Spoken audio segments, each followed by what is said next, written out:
Today is chapter number 3, or it's for December the 3rd, of our Advent countdown story, Jingle All the Way Home.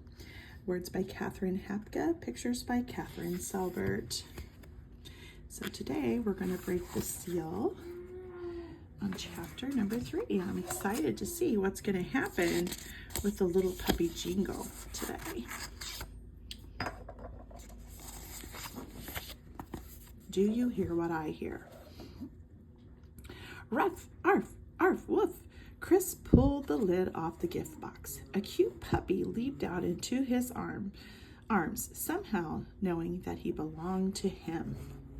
Woof.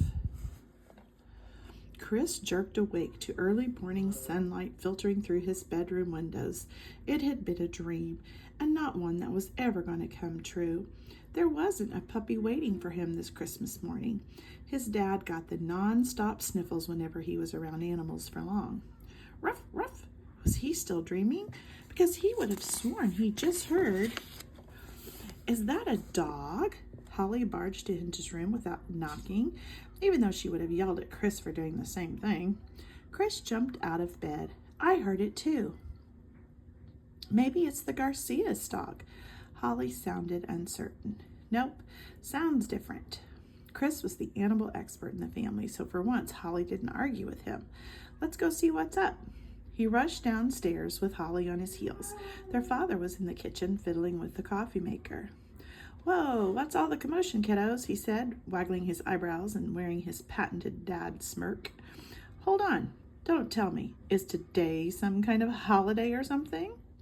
Chris hurried past and opened the back door. A blast of cold wind swept in, along with more faint barks. But this time, the barks had sounded almost like words. Did you hear that? He asked Holly, who had caught up by then. It sounds like the dog is talking, like he's saying, "Help, I'm stuck." Very funny, Dr. Doolittle. Holly grabbed a parka off the hook near the door. Brr, Ivy was right. It's freezing today. Didn't snow though, did it? Chris muttered. Dad joined them. Was that a dog I just heard? He asked, peering out the door. Their mother wandered in. What's all the racket down here? She mumbled, heading for the coffee maker. I was at the hospital late last night. I know it's Christmas morning, but I was hoping to sleep at least until the crack of dawn. You put on your lab coat instead of your bathrobe again, Mom, Holly told her. Mom glanced down. Oops, I hope I don't wear my robe to the hospital later. She chuckled and grabbed a mug out of the cabinet. Sometimes Chris was amazed that his mother could be such a good doctor when she could hardly dress herself. Still, he supposed that being able to heal sick people was more important than matching socks. Arf, arf. Mom's eyes finally opened all the way. Was that a dog?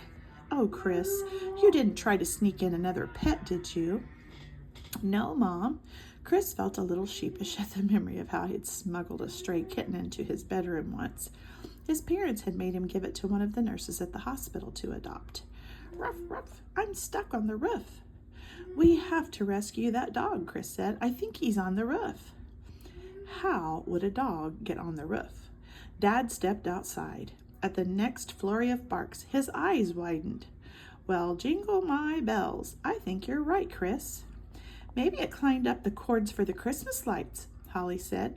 They're pretty much a huge spider web on the back of the house. The Kerstmans weren't likely to win any prizes in the town's best decorated home contest this year. Dad had taken an extra class at the university to cover for a sick colleague, and Mom had been busy at the hospital as usual.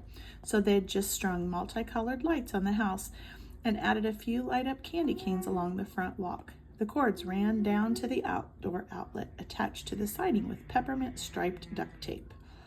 Excellent theory, Mom said with a smile, but how are we going to get the dog down? I could climb up the cords, Chris offered. What? No. Mom set her coffee cup down with a clunk and joined the others on the back deck. They'd never hold your weight. And I'll have enough broken bones to set today without adding yours to my workload. Dad was already back inside. I'll grab the ladder out of the garage. Soon the Kerstmans were in the yard staring up at the roof. Holly hopped from foot to foot, shivering dramatically. It's freezing out here. I'm going back inside. But she didn't. She pulled her hands into the sleeves of her parka and watched as Dad leaned the ladder against the roof. Woof, help me, please. It's dark in here. He sounds scared.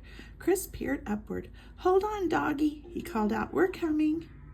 Dad adjusted the ladder. I'm trying to get close to the chimney. Sounds like the dog might be stuck in there. Holly blinked. In the chimney? How would a dog get in there? Maybe it's Santa's dog trying to deliver our presents. Dad chuckled. Now, who wants to climb up there? Not me, Holly said. Rescuing some stray mutt isn't exactly how I plan to spend Christmas morning. Chris glared at her. She really had changed. The old Holly had always been ready for an adventure. How many hours had the two of them spent catching tadpoles in the stream in the town park? How many nights had they stayed up telling scary stories by flashlight, or kept each other awake to wait up for Santa? I'll go, he said, stepping forward.